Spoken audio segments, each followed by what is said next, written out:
Speaker Boji, Faustino Boji D.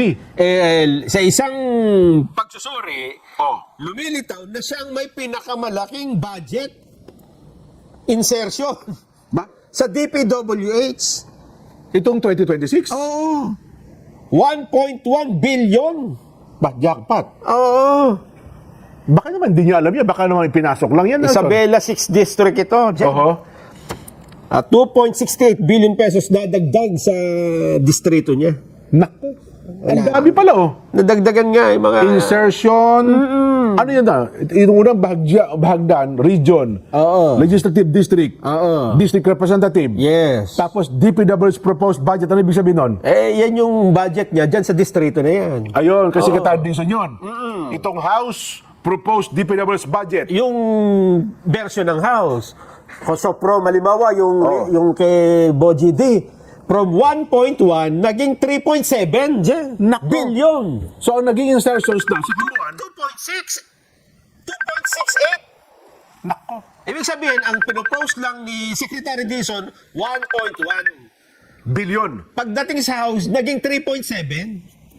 Ay, sinasabi nilang insertion. Kasi hindi naman yun ang pinopropose ng department. O, hindi yung galing doon sa Hindi. mismong NEP. Dinagdagan. Oo. Pati pala si Chairperson Micaela Swansing, Oo. ang chairperson ng Appropriations Committee, ay meron din pong insertions. Ano na yan, Jen? Ha? Yan parang rank na yan mula sa pinakamataas. Ang sumunod ay yung APRO chairperson, di ba? Si Sonsing? Oo, si Micaela. Oo, ang idinagdag niya sa budget ng DPWH, 1.7. Mas malaki pa ang idinagdag kaysa sa original. Ang original, 1.6 lang eh. Baka naman napakalaki ng mga proyekto niya doon sa kanyang ano. Itong ipinapakita nating graph na ito, PCIJ ito. Base sa kanilang nakuhang listahan. At yung kanyang nanay ng APRO, Sonsing din. Swansing, yes, Talaga isang naman, Sultan Kudarat. Kung di ko kamalan, baka nanay niya po ito. Kaya nga, Sultan Kudarat. Sultan Kudarat. Kasi dati sa distrito nitong si Micaela, tatay niya yan eh. Diyan niya ako nagtataka eh, mag-asawa, magkahiwalay eh. Yung isa na nasa Yung tatay no, sa Bisiya, yung mananay, nandun sa Sultan Kudarat. Tingnan mo rin, no? 2.3, naging 3.8. 1.5 ang Insertion niya. insertion. Oh. Billion po yan, eh. Christopher Gonzalez, Region 8 ito. O Eastern Samar. Oh, ito, 877. Pero meron pa rin, ano pa rin. Almost 1 billion pa rin. Uy, totoo ba ito? O, si Kong Toby. Toby Chapter. Ang pinropose na sa nabotas, sapagkat napakalit lang naman ang nabotas, Alit lang. 362 million. Magkano dinagdag niya? 1 billion, 1.1 billion, pare ko. Nako. Saan pa ilalagay ni Kong Toby yung proyekto sa nabotas? Ano yan? Pagpapatayo ng yung malaking, ang tagat yan dito? Hindi, ano yan? Bulungan?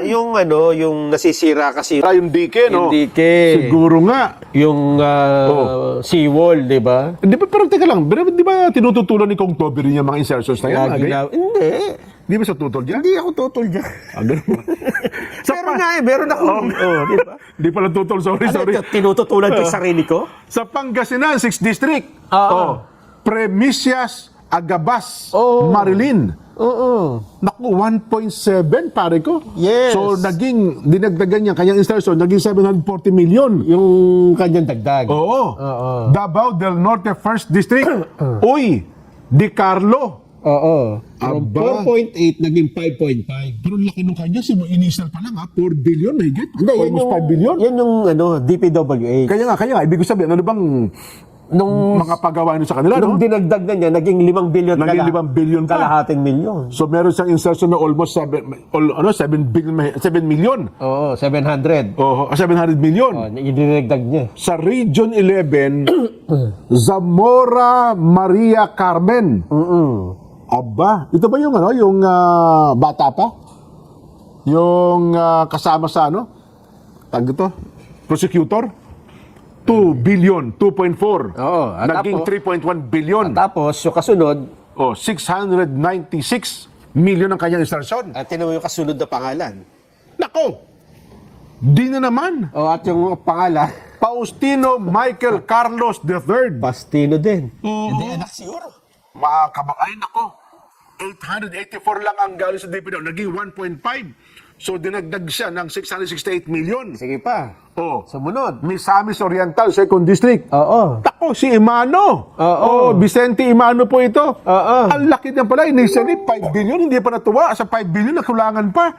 Ginawa pong 6.3 billion, pare ko. Sa susunod, magugulat ka kung sino yan. Surigao del Sur, 1st District Representative, Momo! Romeo Momo. 2 billion na, sir. Ang inyo pong budget dyan, 2.7. Ang laki na eh. Hindi pa kayo natuwa. Ginawa nyo pang 3.2 billion. Oo. Nagdagdag pa po kayo ng 470 million. Paano nyo ubusin sa loob ng isang taon na proyekto yan? Kung Momo, ngayon pala nakasama sa doon sa kasuhan ng plunder ba yun? Oo, ginasuhan siya. Sarili. Oo, mag-isa siya. Ganon. Oo. Tapos nag-resign ata siya na miyembro ng House Contingent. Oo, ng BICAM. Sa Ng BICAM, yes. Pero hindi daw siya magre-resign sa Congressman. sa committee. Committee siya ng DP ng di ba? Public Works. Public Works. Siya ang chairman ng House Committee on Public Works. Ba talaga naman? Yan ang kanyang expertise kasi. Expert. Sana, sir, yung pagiging expert ninyo dyan, ginawa nyo na sa mabuting kaparaanan, ano? Ang kaso, ang ginawa nyo po para sa atay sa experts sa mga proyekto anyway. Ito, Guimaras. Si JC Rahman Naba. Naku, 621. Ginawa po niyang 1.0646 billion. Alit-lit na naman ang Guimaras. Ano ba ang gusto niyong proyekto dyan, no? Ha? Lalo siguro patamisin yung mangga, no? Ang mangga ng Guimaras. Naku, ito pa. Aba! Si Jay Kunghun. Ba? Jeff Kunghun, ano? Sambales 1st District, 1.8 billion. Nag-request pa po siya ng dagdag, naging 2.1 billion. Grabe, ano? Ito po yun, yung mister ni, kung di ako nagkakamali. Na hindi na sila. Di sila pa rin, ni Aiko. Akala ko na gano'n na. Hindi. Nag-statement. Lalo silang, Ganun ba? Yes. Totoo ka? Hindi. Sige. I-research ko, ha? Kasi nabasa ko na yan, eh. Hindi, close sila eh. Kasi nung interview pa nga ni Aiko si Senador Marcoleta, ang nag-request pa nga sa kanya si Jay eh. Pinadaan kay Jay Kunghun eh. Ganun ba? O baka naman iba yung Jefferson. Baka nga. Baka nga iba yung Jefferson sa Di ba? Sino ba? Kasi tatay ata isa eh. Oo. Yung isa anak. Ay, baka nagkakamali tayo. Baka magkamali tayo ng pangalan. Ipakita mo pa direct. Sino next? Yung kay pagkatapos si Kunghun. After Kunghun ay Hindi, Jefferson to. Si Jay ang kay Aiko. Ayun. So yun ang anak pala. Hindi ito. Yung Jefferson, ito ata yung tatay eh. Ayun. Isabela na naman. Go, Ed Christopher. 1.8 billion, pare ko. Tama, sabi ko na eh. Ended their nearly 8-year relationship in late 2025. Bago lang. Hindi mo ako basta ganyan. Ayan ang pinasabi ko. Ngayon, totoo? Na, part ways na. Tinapos lang ang eleksyon? Yes. Oo. Mutual daw yan, yung kanilang, na yan. Kaya pala nung isang araw pa na yung miss call sa akin ni Aiko. Hindi ko naman nasagot kasi kako, baka mamaya magkasamaan pa kami ng loob ni Jay. Kasi taga-Sambales na daw. So, ayan naman naman, taga-Sambales tayong dalawa eh. Oo. Pero sige, pagkatas na pa yan sa programa, Aiko, makamusta man lang natin, Ay, buti ito, mga congressman dyan, may insertion. Oo. Mamaya, hindi naman congressman, bilyon-bilyon ang nakuha. Ganon? Oo. 7.1 billion pesos. Ayun. Matindi.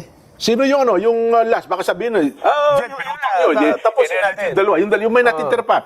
Isabela, Go Christopher, no? Isabela na naman eh. Oo. Oo. Bataan. Naku, si Kong Roman Antonino.